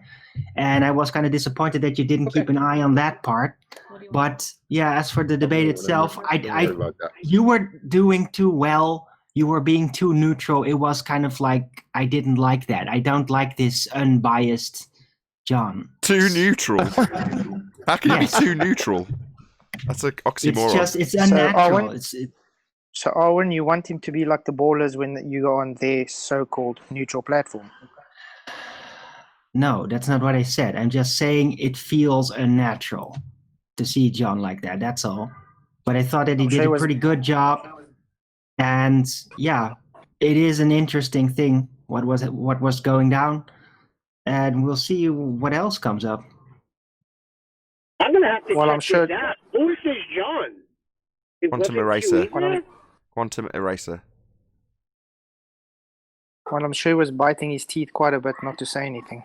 Because as I know, John, you were... QE. That's why we've got him. Any further comments on the debate yesterday, QE? Arwen mentioned the chat. I wasn't monitoring the chat. I couldn't do that because I had, I was doing other stuff and I was all by me onesie, right? So I wasn't monitoring the chat. Some people had mentioned that some stuff was flying in chat afterwards. I haven't even looked at it just yet. So I couldn't do anything about that. It's a giant mess, dude. They were like full-on barbaric level ad-homing people. Like seriously, they were calling like Brian a retard and a moron and. Okay, with that, I'm going to say a huge, massive, enormous thank you to both Discord and G+ Panels for making today's after show possible, and of course, a massive thank you to all of you in either Nathan Oakley 1980 or Nathan Oakley premiering streams for hopefully smashing the super chat, liking, commenting, sharing, subscribing, and all that good stuff. Be sure to check out nathanoakley.com and the Flat Earth Debate Forum to keep up to date with the community debate. I've been Nathan Oakley, and I'll see you all in the next video.